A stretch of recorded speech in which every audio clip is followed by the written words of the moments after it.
강혜신의 오늘의 미국.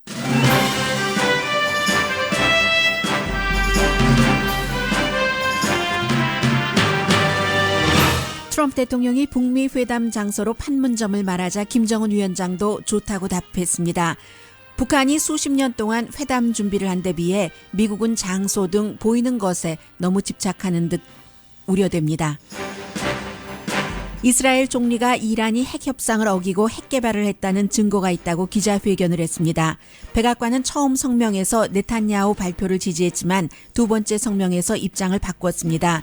이스라엘 총리가 핵 협상을 오래된 자료로 거짓쇼를 한 게 금방 드러났기 때문입니다. 보훈처 장관 지명을 사임한 전 백악관 주치의의 부적절한 행위에 대해서는 부통령 주치의도 백악관에 보고한 것으로 드러났습니다. 대통령이 트위터를 통해 그를 보훈처 장관 지명자로 발표했을 때 백악관 참모들은 깜짝 놀랐던 것으로 알려졌습니다.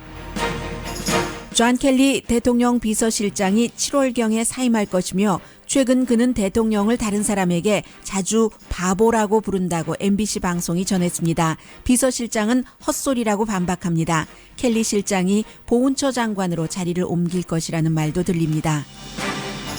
특별검사가 대통령에게 보내는 40가지 질문을 뉴욕타임스가 공개했습니다. 연방수사국장 해고와 트럼프 캠페인 관계자들의 러시아와의 접촉을 대통령이 알고 있었는지가 가장 중요한 질문입니다. 대통령은 누가 자료를 흘렸느냐고 비난하지만 정작 백악관에서 나왔을 것이라는 전문가 지적이 있습니다.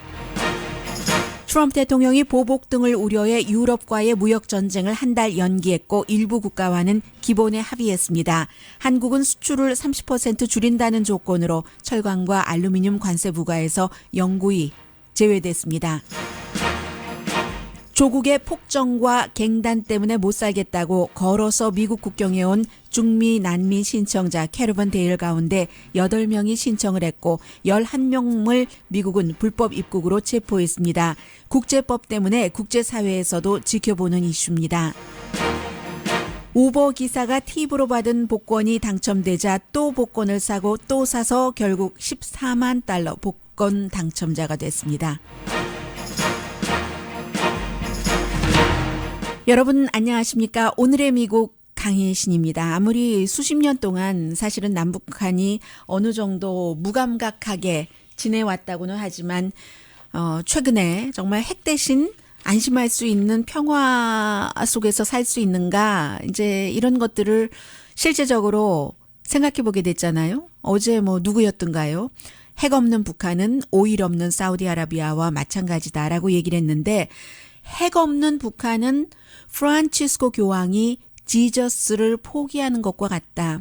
이렇게 시사주간지 타임은 지적을 합니다. 그만큼 북한이 핵을 포기하고 미국과 여러 가지 한반도가 안정되게 평화 속에서 살 수 있는 그런 협상을 하는 것에는 장애가 많고 의심하는 눈초리, 지금까지 수십 년 동안의 역사가 불신이었기 때문에 그럴 수밖에 없겠죠. 데니스 로드맨이 요즘 인터뷰를 하고 있는데 트럼프 대통령의 Art of the Deal이라는 책을 지난해 여름에 이제 김정은 위원장 생일 파티에서 선물을 했었죠. 데니스 로드맨이 뭐라고 얘기를 하냐면 그때까지 김정은 위원장은 도널드 트럼프에 대해서는 잘 몰랐던 것 같다. 결국 책을 읽고 이해했다는 얘기예요. 본인이 이렇게 북미 회담까지 가게 되는데 기여를 했다는 얘기도 되는데 그럴 수도 있죠. 네, 그럴 수도 있습니다. 아무튼 여기까지 왔습니다. 그래서 이제 어제 트럼프 대통령이 이제 나이지리아 대통령과 회담이 끝나고 나서 항상 이제 양국 대통령들이 얘기를 하면 기자들이 질문을 하죠. 질문 가운데 요즘은 처음부터 끝까지 상당 부분이 이제 노스코리아 관련 질문이기 때문에 트럼프 대통령이 판문점에서 할 수도 있다. 한국 언론에서는 처음부터 평화의 집이라고 했지만 꼭 평화의 집만 얘기한 건 아닙니다.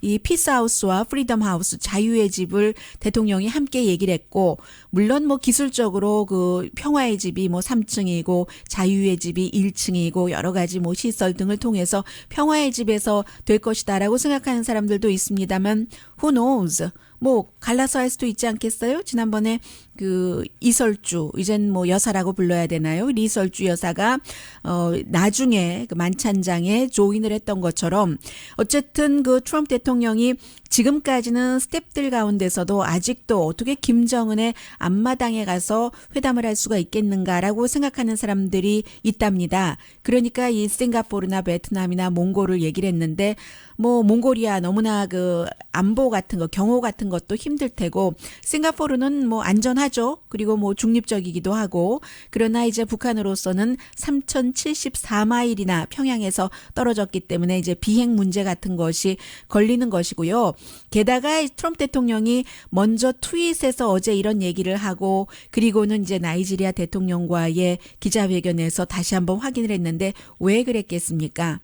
남북 그 정상회담을 하는 모습을 뭐 다는 아니더라도 봤을 텐데 그럴듯해 보인 거죠. 멋져 보인 거죠. 제3국이라는 게 중립적이라는 것은 있지만 판문점이 갖고 있는 휴전, 뭐 종전, 평화 이런 모든 그 조약이 일어나고 한반도의 정세가 바뀌고 미국의 위치가 바뀐다면 그 모든 것들이 이제 판문점이라는 상징적인 그 장소일 수 있잖아요. 그래서 이제 어제 이런 얘기를 했고 그러면서 그 대통령이 김정은 위원장은 지금까지는 so far 대단히 개방적이고 솔직했다라고 얘기를 했고 이 DMZ에 대해서 지금 북한의 김정은 위원장도 좋다는 얘기를 했다고 하는 거죠.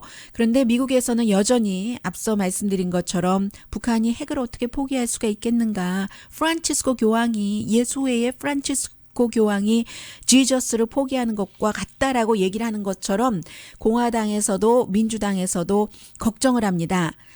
한국은 이미 북한과 이제 경제 교류를 한다는 경제 프로젝트 팀을 만들어서 가동하고 있고 북한이야 뭐 정말 수십 년 동안 아버지 할아버지 때부터 계속 어떻게 하면 미국과 협상을 해보는가라는 것을 연구를 했기 때문에 딱히 뭐 준비할 것도 없습니다. 그리고 트럼프 대통령의 책은 얼마나 꼼꼼히 읽었겠어요. 여러 가지를 그 판단을 하고 그런데 지금 미국에서는 트럼프 대통령이 보이는 것에 너무 그 신경을 쓰면서 웬디 셔먼 전 그 북한 대북 조정관이 얘기한 것과 같은 잘 기술적으로 훈련된 협상팀의 디테일한 이런 그 준비가 여전히 그 부족한 상태에서 회담 날짜가 6월 달도 빡빡하거나 오히려 날짜가 더 필요한데 그것보다도 앞당겨서 하고 싶어 하는 그 트럼프 대통령 그리고 지지자들이 노벨을 외칠 때 정말 그 나이스하다고 얘기를 하면서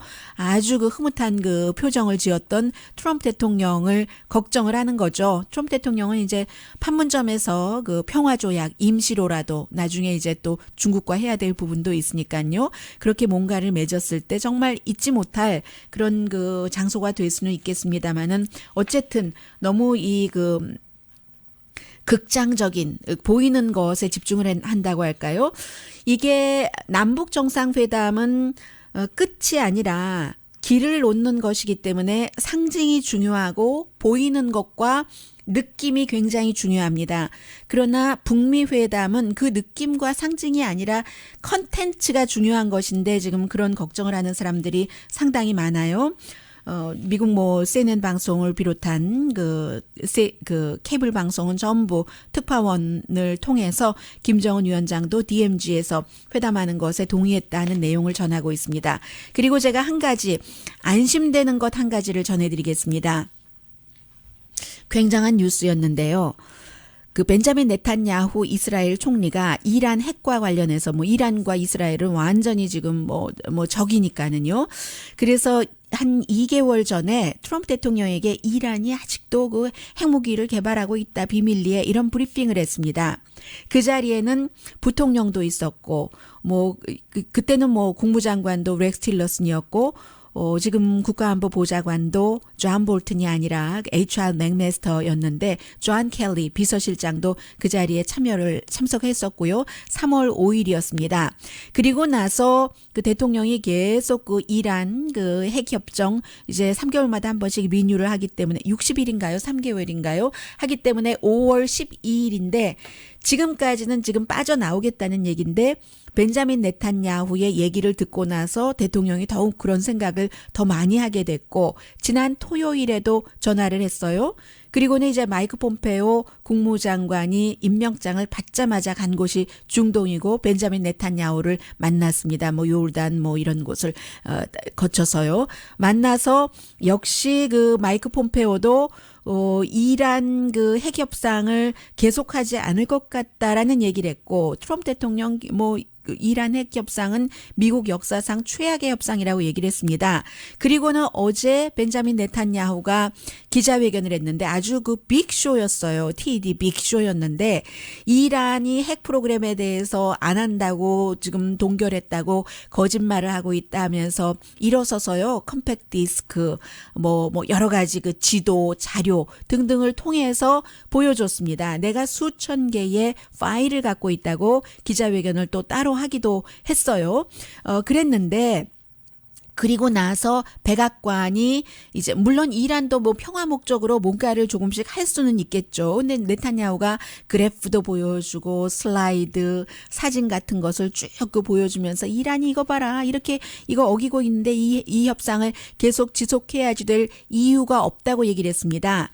그러자 백악관에서 성명을 냈는데 우리도 이스라엘 정보국이 생각하고 있는 것과 같다. 이미 우리도 그런 것을 확인을 했다. 이란이 핵 활동을 계속하면서 숨기려고 했는데 실패했다라고 성명을 냈습니다.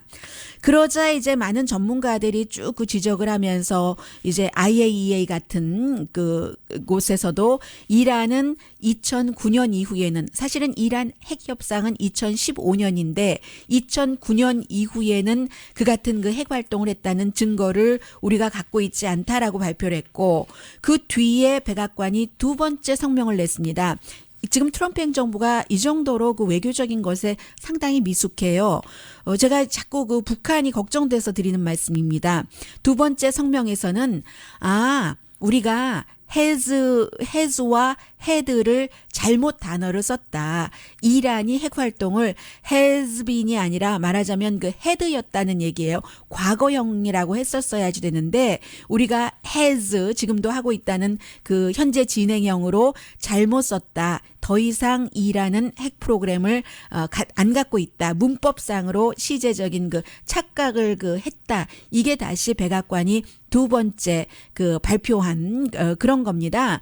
그래서 이제 2015년도 그 협상에서는 2030년까지 핵 연료를 만들지 못하고 절대 핵무기는 never 만들지 않는다라고 미국과 뭐 안전보장이사회 상임이사국 5개국이 이제 같이 협상을 한 것이잖아요.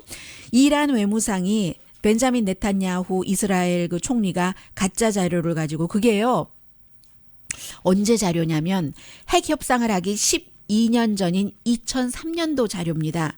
벤자민 네탄야후가 그걸 모르겠어요. 알고 거짓쇼를 하는 거예요.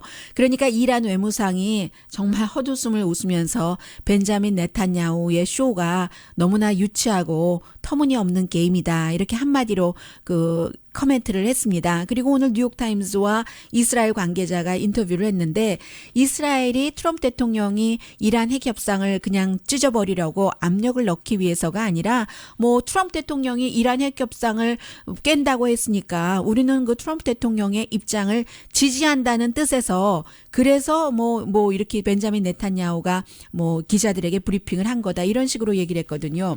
뉴트 깅그리치가 상당한 그 대통령의 지지자잖아요. 이 사람이 얘기를 한 겁니다. 이스라엘이 지금 그 트럼프 대통령 잘못된 길로 가라고 트럼프 대통령을 자신들의 목적을 위해서 이용하고 있네라고 한마디 하더군요.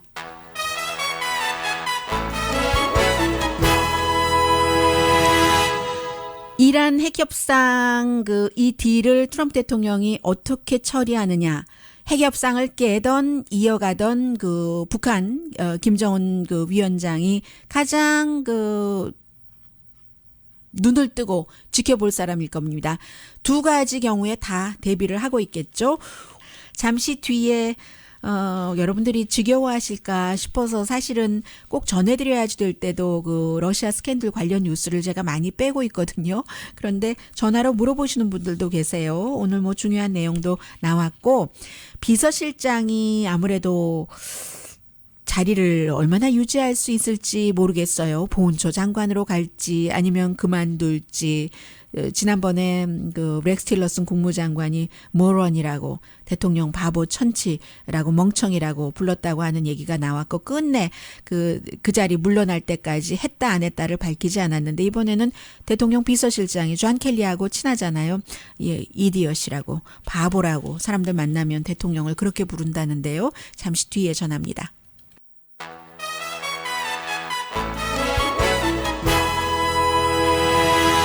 라디오 서울 방송 오늘의 미국 듣고 계십니다. has really shown that I've been 100% right.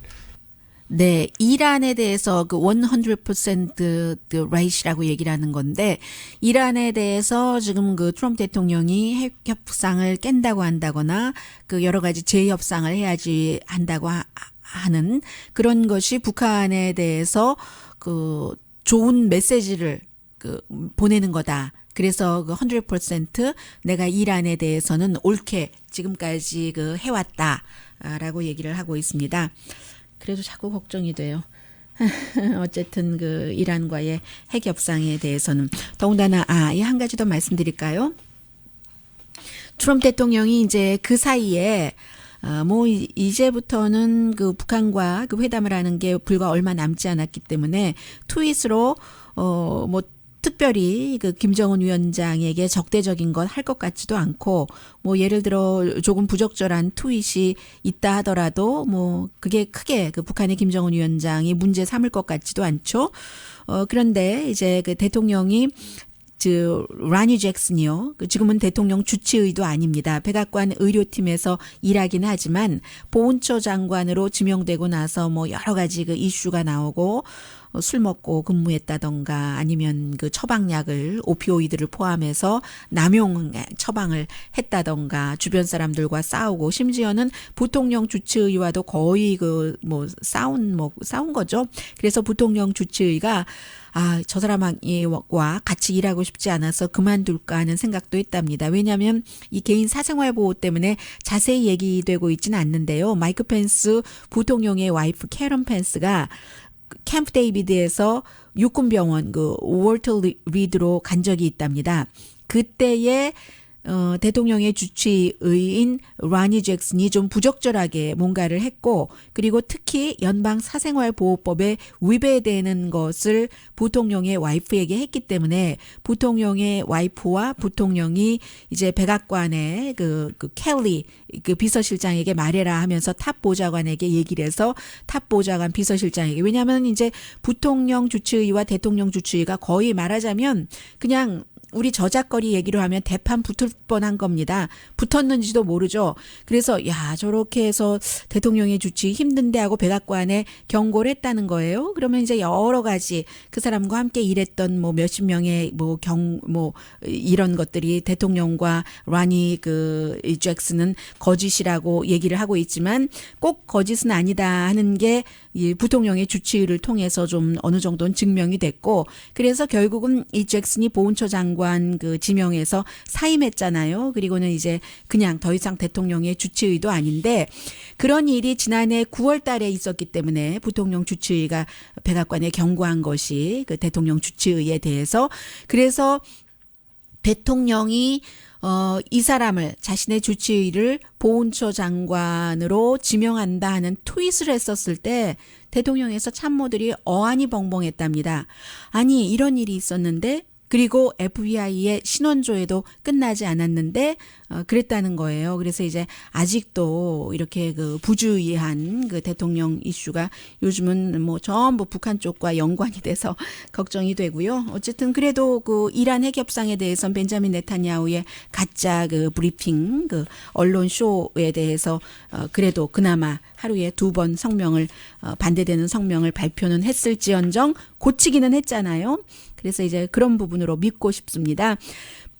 대통령의 그 존 켈리 비서실장이 MBC 방송의 보도예요. 비서실장은 이 보도를 완전히 그 부정하고 있습니다. 어떤 식으로 부정하냐면 BS 무엇의 약자냐 헛소리다 하는 그다음엔 얘기 안 해도 아시죠? 그러는데 본인이 굉장히 영웅스럽게 균형을 맞추고 있다. 백악관에서 미국을 재난에서 구하고 있다. 이게 존 켈리 비서실장이 자신에 대한 그 평가랍니다. 실제로 백악관 스태프들에게 그런 말을 한대요. I'm the only 그 saving the country. 내가 이 나라를 지금 구하고 있는 유일한 사람이다. 해서 그 한 8명의 전현직 백악관 관계자와 MBC 방송이 그 인터뷰를 하고 보도를 한 내용인데 대통령과 요즘 사이 굉장히 나쁘고요. 본인이 그 뭐 백악관과 대통령의 붕괴를 막고 있다고 하니까 그리고 지금 존 켈리가 7월쯤 나갈 날짜를 잡고 있다 하는데 그게 이제 1년 되니까 사실은 이런 일은 일어날 수도 있고 일어나지 않을 수도 있는 일이에요. 그만큼 백악관에서 대통령과 비서실장과의 그 사이에서 이런 뉴스가 나온다는 것은 뭐 100% 가짜 뉴스라고 볼 수는 없고 이제 그런 백악관의 분위기를 느껴보는 거죠. 그리고 이제 그 이디엇이라는 참 그 바보야 멍청이야 이런 말을 자주 지금 존 켈리 비서실장이 다른 사람들에게 뭐 정치인들에게 한다는 얘기예요. 그래서 대통령이 도대체 정책도 모르고 정부도 모른다고 흉보기도 하고요. 그리고 또 이제 이 존 켈리 비서실장은 사실 문제가 있기는 있어요. 여자에 대해서도 나이가 많잖아요. 그리고 완전히 아이리쉬로 보스턴에서 백인 중심 사회에서 자라서 또 일찌감치 군대 가서 사성 장군이니까 굉장히 백인으로서 특혜를 받고 올라간 사람이고요. 이 여자가 남자보다 뭐 감성적이다. 사실이에요. 사실이기도 해요. 그러나 어쨌든 그 말하는 뉘앙스가 있는 거죠. 감성적이다. 뭐 이런 얘기도 하고 또 특히 그 라포로라고 본인이 굉장히 아꼈던 사람이 엑스와이프 2명을 이제 폭행하고 해서 결국은 백악관에서 물러났잖아요. 그때 그 엑스와이프들에게 아니 왜 그런 곳에서 극복하지 못하는가? 뭐 이렇게도 얘기를 하고요. 그가 사임할 때 참 안 됐다라고 생각을 그렇게 하면서 겉으로는 다른 스태프들에게는 내가 그를 나가도록 푸시한 것처럼 그렇게 이제 그 외부 발표를 하라고 하는 등 이 존 켈리 비서실장도 어쨌든 문제는 있는 사람입니다. 오늘 어쨌든 MBC 방송의 이런 보도에 대해서 나는 어느 때보다 대통령과 많은 시간을 함께하고 있고 정말 우리는 솔직하고 아주 그 강한 관계이다. 그의 아젠다. 또 나라를 위해서 나는 일한다. MBC 방송 보도는 헛소리다. 이렇게 얘기를 했어요. 그런데 또 뭐 그 이후에 보니까 존 켈리가 뭐 군인이었고 또 국토안보부 장관을 했잖아요. 그래서 보훈처 장관의 그 대통령 주치의였다가 이제 지금은 양쪽 자리 다 없어져 버린 그냥 의료진으로 백악관에서 일하고 있는 뭐 라니 잭슨 자리를 이어서 보훈처 장관의 뭐 원 오브 더 캔디데이트는 지금 되고 있는가 봅니다. 그러면 장군 경험도 있고 뭐 큰 그 조직을 오거나이즈한 그 경험도 있으니까는요. 그리고는 이제 특별검사팀이 만약에 특별검사 이 로버트 멀러가 대통령을 인터뷰를 할 수 있다면 대통령이 또 인터뷰를 한다고 응한다면 원하는 질문들이 그 뉴욕타임즈가 입수해서 공개했는데요. 기본적으로는 뭐 러시아와 대통령과의 관계 또 그 자녀들 가족들과 또 자문들과 러시아와의 관계 트위스트의 논쟁적인 이슈를 많이 그 올리는 뭐 이런 여러 가지 40개가 넘는 질문이라고 하거든요. 그리고 이제 가장 중요한 것은 대통령이 왜 제임스 코미 FBI 국장을 해고했는가. 그리고 마이클 플린이라는 첫 번째 국가안보보좌관을 해고하고 나서도 해고하기 싫었는데 해고했잖아요. 러시아와의 관계가 있었는데 없다고 거짓말하고 하는 것이 탄로가 나서 해고하고 나서도 FBI 국장에게 그와 러시아와의 관계를 더 이상 수사하지 말아라. 그를 놓아주어라. 라고 한 것은 이제 사법방해와 연관돼서 이 부분에 대해서 그리고 이제 트럼프 타워에서 대통령의 아들과 사위와 러시아 사람들이 만난 것 이런 것에 대한 그 질문이 대부분이고요. 또 트럼프 대통령과 개인 변호사 마이클 그 코헨과의 관계. 왜냐하면 이 개인 변호사 마이클 코헨이 대통령을 대신해서 모스크바에 부동산 딜을 했었거든요. 그리고 지난 주말에는 트럼프 대통령이 스포츠 쇼 같은 거에도 관여를 했잖아요.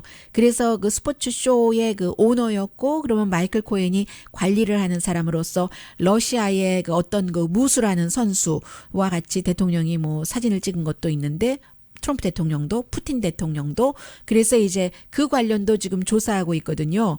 또 대통령 사위가 선거 직후에 아직은 취임하기 전에 러시아와 우리 미국이 백채널을 갖자. 그때는 이제 오바마 행정부였는데 오바마 행정부가 우크라이나 등등에서 또 러시아가 미국 대선에 개입을 했기 때문에 할 수 있는 경제 제재를 하고 있었을 때잖아요. 그때 이제 우리 뒤로 한 라인을 마련하자 하는 이것을 대통령이 그 당시에 알고 있었는가 이런 것도 질문에 들어가고요.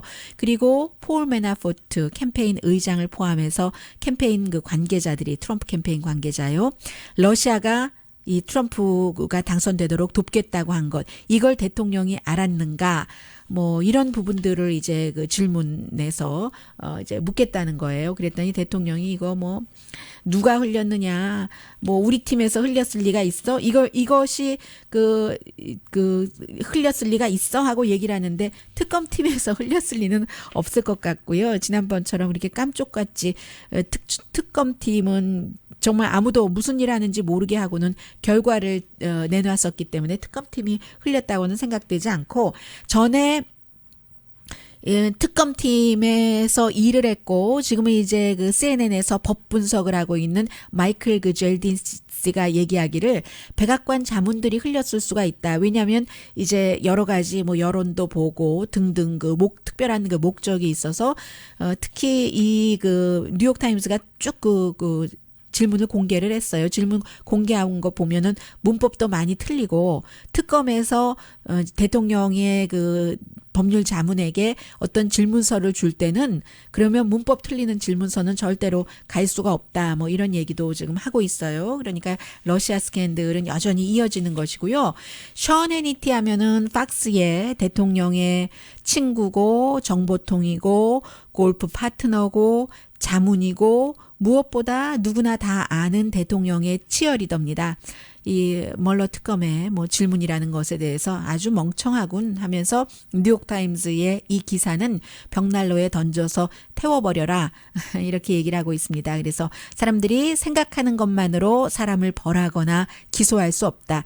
이 그 대통령의 그 캠페인 팀과 러시아가 내통을 했다는 증거를 잡기 힘들다. 이런 말을 한 거죠. 그리고 뭐 현직 대통령을 기소할 수 없고 맞는 말이고요. 또 대통령이 원하면 누구라도 해고할 모든 권리가 대통령에게는 있다. 이런 얘기를 그 션 해니티가 하고 있습니다.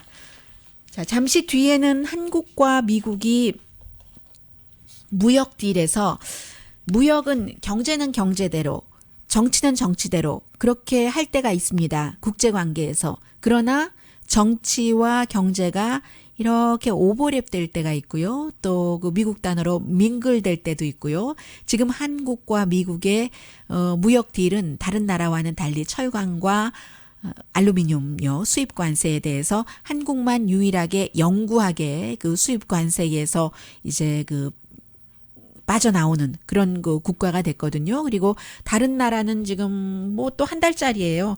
굉장히 일하기 힘들겠어요. 이런 그 유럽과 무역 전쟁을 일단 대통령이 시행을 못하는 거예요. 원래 5월 1일부터 한다고 했다가 지난번에도 한 달 연기했었죠. 또 지금 연기라는데 이런 것들은 무슨 의미이고 네 그런 부분들 좀 잠시 뒤에 전해 드립니다.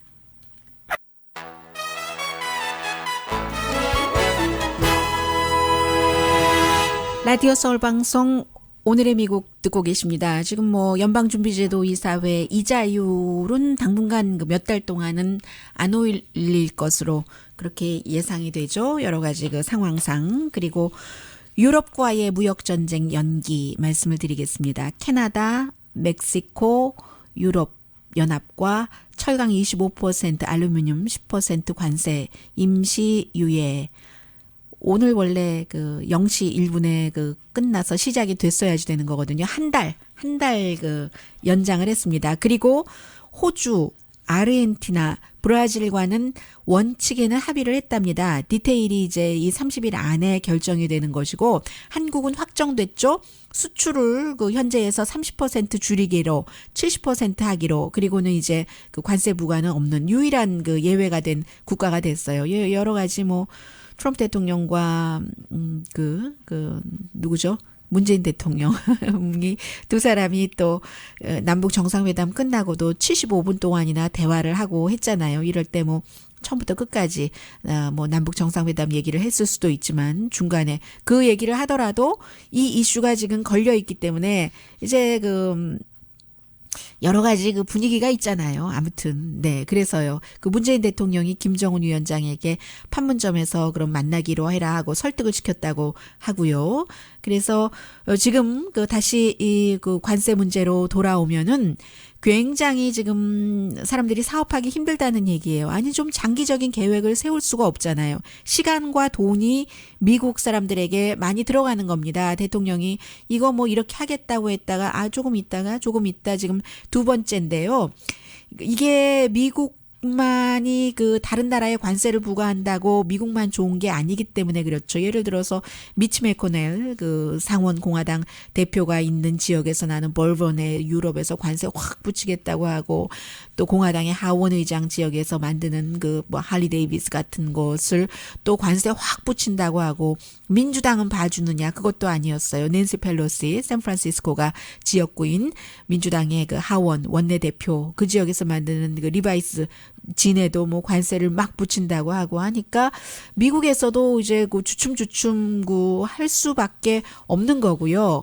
그리고 이게 중국만 걱정되는 게 아니죠. 실제적으로 미국과 유럽연합과의 무역 적자가 큽니다. 물론 여기서 뭐 환율이라든가 이런 것은 말씀드리지 않겠어요. 미국이 다른 방향으로 돈을 벌고 하는 그런 것은 말씀드리지 않겠습니다만은 기본적으로 유럽연합과 무역 적자가 어느 정도로 크냐면요. 97년도에 170억 달러 적자였는데 2017년도에는 1,514억 달러니까 뭐 거의 조금 모자라는 10배 정도 되잖아요.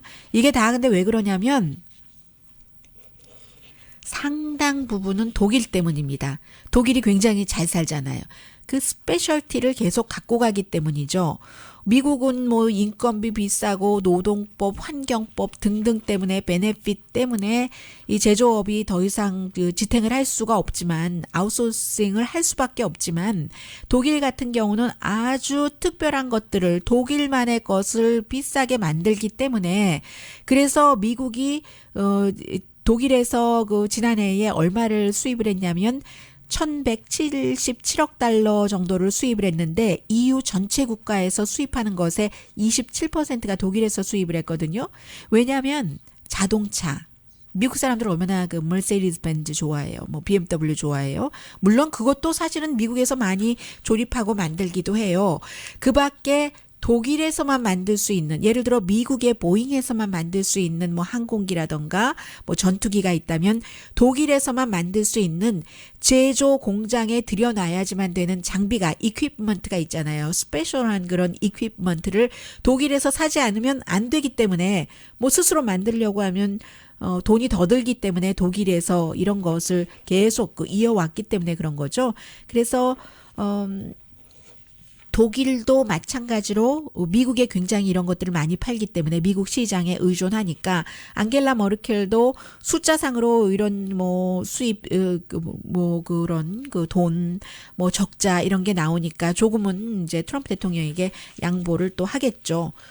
그런데 며칠 전에 그 이마뉴엘 마크롱 프랑스 대통령이 뭐라고 말하고 갔느냐면요. 사흘 동안 미국에 있는 동안 여러 가지 얘기를 많이 했는데 중국과 무역 전쟁하랴, EU와 무역 전쟁하랴, 시리아 전쟁도 하지, 이란과 또 뭐 핵 전쟁하려고 하지. Come on 하면서 it doesn't work.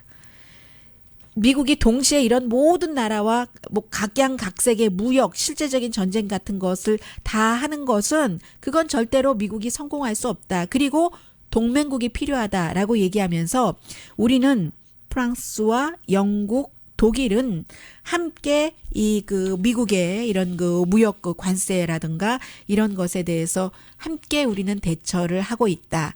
이게 그 임마누엘 마크롱 그 프랑스 대통령의 얘기입니다. 네, 그리고 또 하나 이 얘기는 잠시 뒤에 전해드릴까요? 네, 잠시 뒤에 함께 묶어서 좀 전해드리겠습니다. 항상 그 뒷부분을 너무 짧게 끝나서 제가 너무 죄송해요, 여러분들께.